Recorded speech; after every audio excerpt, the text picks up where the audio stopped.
This week I want to discuss quite an interesting case with you. It is a bit Dutch oriented, but it touches on a number of very interesting aspects. It is a case that deals with dividend stripping, but it also deals with possible PEs. It raises transfer pricing questions. And for the first time ever, I've seen a case where a Dutch Supreme Court imports private international law into a decision to determine the beneficial ownership or the beneficial entitlement of dividends in a stock lending transaction. Let's get started. So let us start by looking at dividend stripping and the basic idea behind it. And this is based on an old Dutch Supreme Court case from 1994. You have a Dutch company and it pays out dividends, right? And it has a Luxembourg shareholder holding some shares in this company, and if the company were to pay out dividends, there would be, let's say, 25% withholding tax or 15%. Now, what the company could do is, if there's a UK shareholder where the dividend withholding tax is only 5%, the Luxembourg company can actually sell the shares or transfer the shares to the UK shareholder right before the dividend gets paid. The UK shareholder receives the dividend, or they just transfer the dividend certificates, and then after that, the dividends are paid back to the Luxembourg company, or the shares are returned to the Luxembourg company. So let's say a dividend is paid of 100. Instead of only receiving 85, the UK shareholder receives 95 because there's only 5 withholding tax under the treaty. And then instead of paying the 95 to the Luxembourg shareholder, the UK shareholder pays maybe 90 to the Luxembourg shareholder, who gets 5 more than he would have otherwise, and the UK shareholder gets paid 5 for participating in the transaction. A 10-second commercial. If you want to learn more about international taxation or transfer pricing, or treat yourself to an all-round update, or if you want your team to learn or stay updated, please visit my online courses. Now, in our court case, the structure was a little more different. You had a US financial institution right at the top, and it had a UK parent, which had a UK hold company, which held the Dutch taxpayer. And the Dutch taxpayer invested into shares in the Amsterdam Stock Exchange, I believe, for as much as 7 billion euros. And then after the investor acquired the share, it actually lent the shares to the UK parent. But then every time before a dividend got paid, the shares got returned to the Dutch shareholder again. And the shares were not physically held by either the parent or the Dutch taxpayer, but they were held by a French custodian service. Nowadays, if you invest in shares, I mean, you almost never have physical share certificates. It's always held by a custodian. And as we said, you know, the shares were lent and then returned to the taxpayer shortly before the dividend date, and then lent again. So you got a kind of a circular movement going on here. And what the Dutch shareholder did, or taxpayer did, is it paid the dividend withholding tax, which was due on the dividends from these AEX companies, but it also claimed a full tax credit for this back on its corporate tax return. So the dividend withholding tax did not hurt the Dutch taxpayers, whereas if the shares were held and continue to be held by the UK parent, they would have been a dividend withholding tax from the Netherlands to the UK parent, which the UK parent would not have been able to credit against other Dutch taxable income. Now you can see there is this extension of the idea, of the basic idea in this court case, whereas instead of selling the shares and then buying them back, as happened in the 1994 case, here what the parent did is simply borrowed the shares and then gave them back right before the dividend and then borrowed them again. The interesting question about this case is, why did this internal transaction happen, right? The parent clearly must have done something with the shares while it held the shares before it then gave it back to the Dutch company, because no group will do a transaction like this without generating external income. I don't know if the UK parent acted as a market maker, this was a brokerage business, or whether it did something else, but that doesn't matter. The fact is, had the UK parent held the shares directly all through the years, then there would have been Dutch dividend withholding tax due and paid by the UK parent. It avoided doing so by every time giving back the shares to the Dutch taxpayer a week before the dividend actually got paid, and then lending back the shares after the dividends got paid. And the Dutch tax inspector, understandably, did not like this transaction. So the Netherlands decided to introduce some anti-abuse legislation in connection with these dividend stripping transaction. And the act is a little difficult to read, but here is a rough translation and some highlighted text. First of all, first sentence of Article 25, paragraph 2 says dividend tax is not considered as a creditable tax, so the Dutch taxpayer would not be able to use this. If the taxpayer for whom the dividend tax is withheld, on all these AEX shares in other words, is not also the ultimate beneficiary entitled to the proceeds on which the dividend tax has been withheld. So if you're not the ultimate beneficiary of the dividends that you've received, you cannot get the dividend withholding tax credit.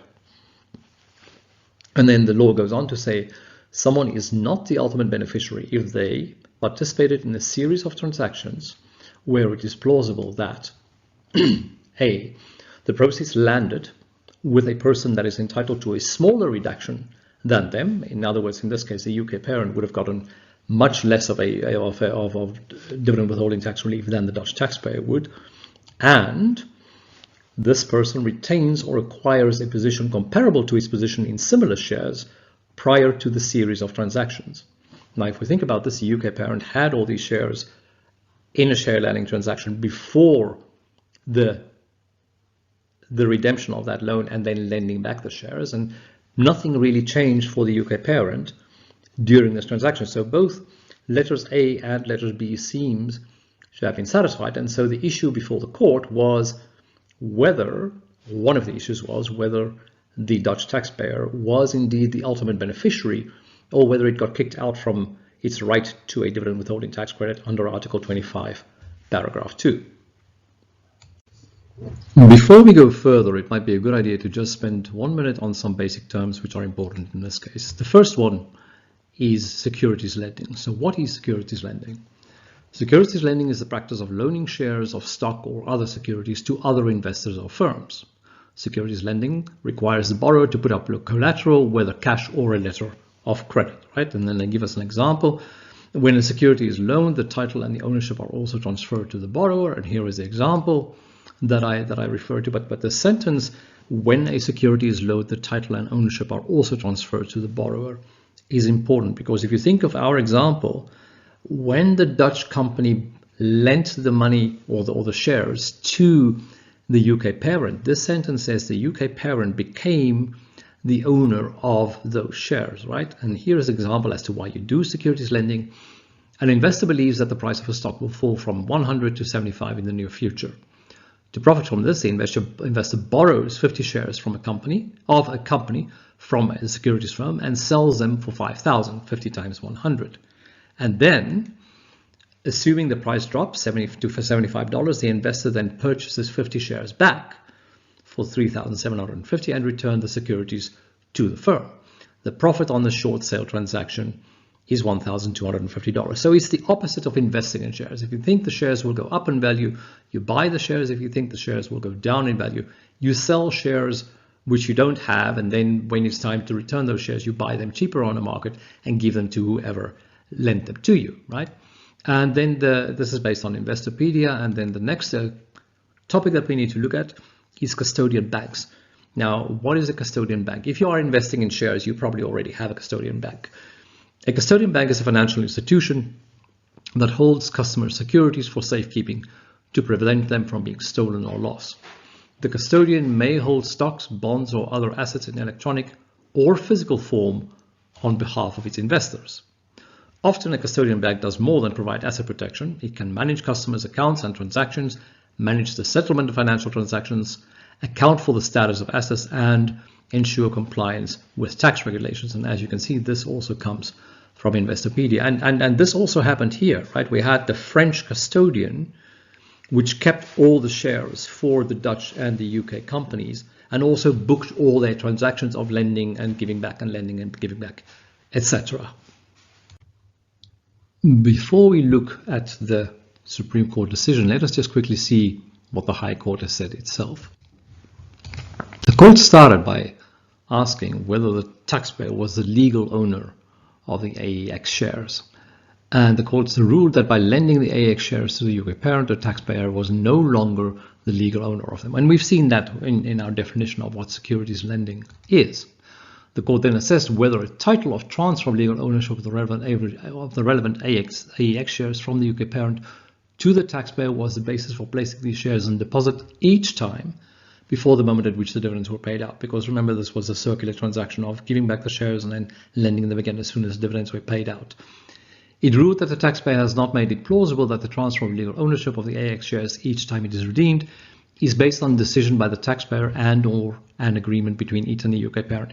And what happened here was that the taxpayer had no employees. It was a company with a board of directors. The board of directors was a trust company in Holland, and then the rest of the people were in the UK, but it had no employees. So all the transactions, all the work was done by the UK parent and its employees outside of the Netherlands. And therefore, the court then did not consider it plausible that the legal ownership of the AX shares was temporarily transferred to the interested party, to the taxpayer, each time before the moment at which the dividends were paid out. So once the court decided that the taxpayer was not the legal owner of the shares, the court was basically done, because that meant that there could not be any entitlement to the tax credit on the dividends.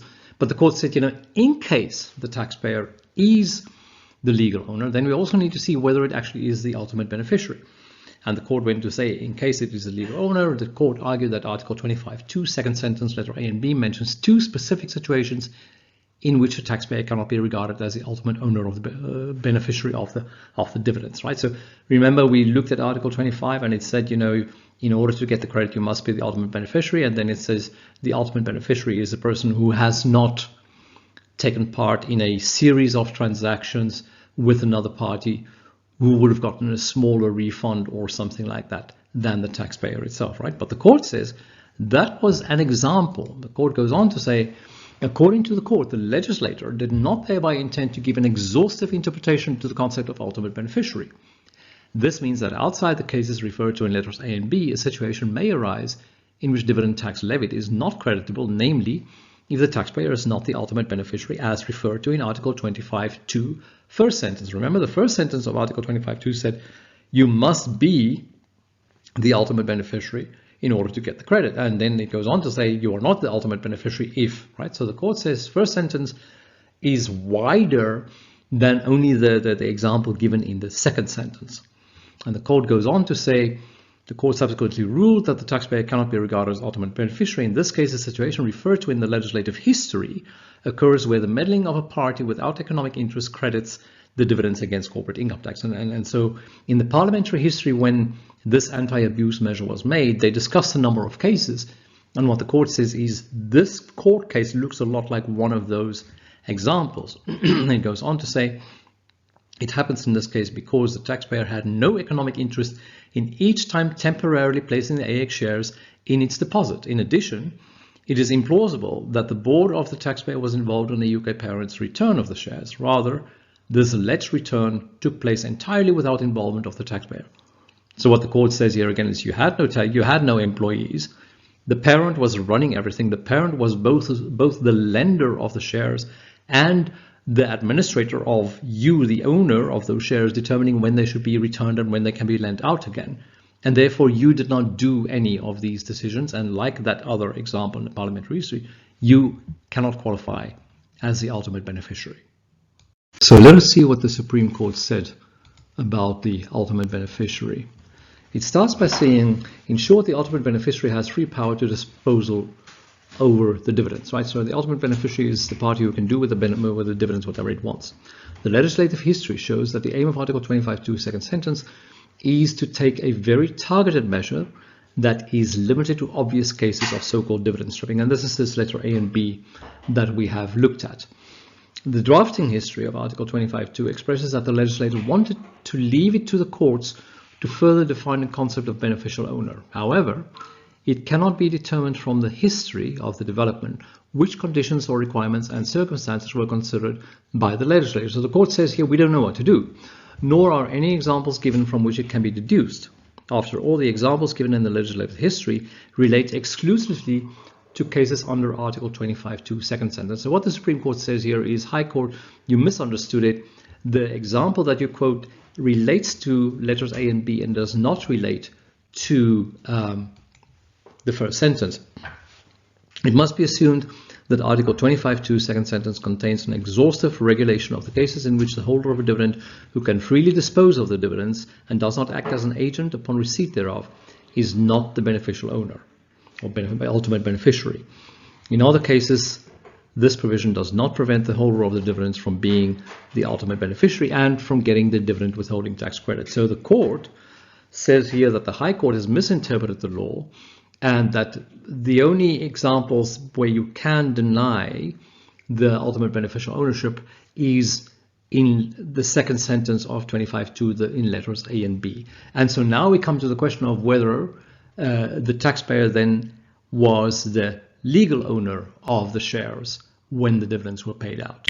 Next, we need to see what the court said about the legal ownership. And actually, the court doesn't talk about legal ownership. It talks about whether the taxpayer was entitled to the dividend. But the Supreme Court starts by saying the court has ruled that the custodian account registered in name of the taxpayer in France belonged to the taxpayer, and that the lent AEX shares were returned to that account on behalf of the grandmother and registered therein each time just before or at the time when the dividends were paid out. Right? When they say on behalf, they mean at the request of the grandmother. In a case like this, the applicable law is determined by the Dutch international private law. And the first question is who is entitled to the AEX dividends? And not who is the legal owner, but who is entitled to the AEX dividends. And the court then goes on to say under Book 10, Article 118 of the Dutch private law, Dutch international private law determines that if the AEX company was incorporated under Dutch law, the holder of the AEX company's share on the date the dividend is paid or is uitgekeerd is the one entitled to the dividend. It must still be investigated whether the taxpayer was the holder upon distribution of the dividend, because remember under 445 we now talk about the holder of the share, right? Dutch international private law applies here as well. And then the court says under 448, under Article 756 of the Dutch private law, so that's Book 7, Article 56, Paragraph 1, that question must be answered according to the law of the state where the custodian account is administered. So this is where things go very wrong, right? So now the Supreme Court says because the shares were held digitally by a French custodian bank, we now need to determine under French law whether the Dutch taxpayer was holding the shares in the Dutch AEX companies. And then the court says in view of paragraph 441, it established that at the time of the payment of the dividends, the relevant AEX shares were placed in the securities deposit of the taxpayer at the custodian bank in France at the request of the UK parent.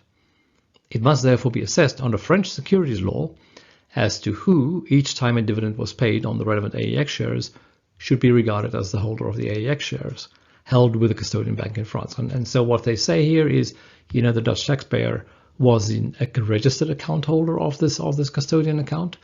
The shares were returned to this custodian account from the UK parent's custodian account every time just before the dividends were paid out.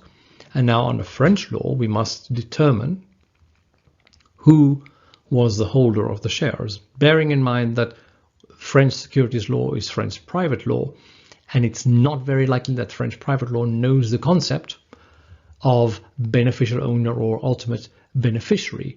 So I'm afraid we kind of know the outcome here, but the court nonetheless says, you know, the Supreme Court refers the case in as far as it relates to the additional tax assessment of the Court of Appeal in The Hague. It goes to the Court of Appeal in The Hague from the Court of Appeal in Amsterdam for further consideration and decision of the case in accordance with this judgment. So the Court of Appeal in The Hague now need to go and look and see under French law whether the taxpayer or whether the UK parent could be deemed to have been the legal owner, if you want, or at least the holder of the shares at the time when the dividends were paid out.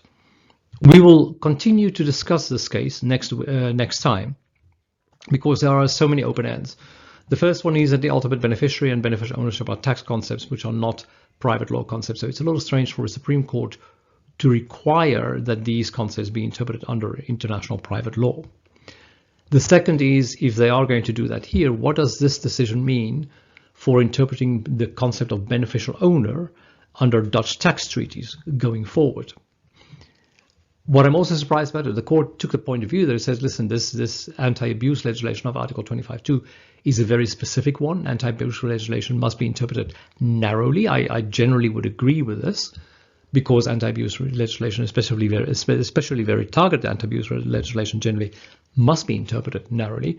But the question is why the Supreme Court then didn't go and apply its own general anti-abuse rule on top of that and test the case against that. Again, because quite clearly here, the goal ultimately was to avoid Dutch dividend withholding tax, even after the anti-abuse law was implemented. The next point, I'm mixing points up here, but the next point that I would like to discuss is when you normally look at international private law generally takes a point of view that they say, French law will apply unless the contracting parties have chosen another law, such as English law or Dutch law, and that choice of law is not against the common good. If the choice of law is against the common good, then the general French international private law will override the choice of law decision in the contracts. But I don't think that would be the case here, and it's interesting that none of the courts seem to have looked at the choice of law of the taxpayer in the cases. I will look at the lower court decisions and get back to you on that. And then the next point that I'm curious about, and we won't know because we don't have access to those documents, is how would this case look like from a TP point of view? If you try to imagine what the Dutch taxpayer's local file looks like, surely they were not interested in paying too much tax in Holland. So they would have had to argue that somehow this was a low-risk entity. It's also very difficult to claim that it's a high-risk entity if it has no employees. And then one wonders what they said about things such as tax risk, default risk, all of these things that go together with stock lending, and who was controlling that risk. Because if you apply those facts to Chapter 6, we might also come to the conclusion, that this income, at least economically, did belong to the UK parent and never to the Dutch subsidiary. And then finally, the taxpayer came with a very creative defense in the sense that they said, no matter what you decide, actually, because we have no employees and because we just registered a tax office and because everything happened in the UK, we have a PE in the UK. So even if you think there is anything to tax, there is not, because we may have a statutory address in Holland, but really our business is run from the UK, and all the income should be allocated to the UK. I think if one thinks that one through a little bit, it'll be interesting to see how it pans out. One of the very first questions would be as simple as, please show us your tax returns, which would be from 2007 till 2013, of where you reported the PE in the UK and which assets you allocated to that PE. I hope you find the case interesting so far. I hope I've whetted your appetite for the next video. I look forward to seeing you later this week. Bye for now.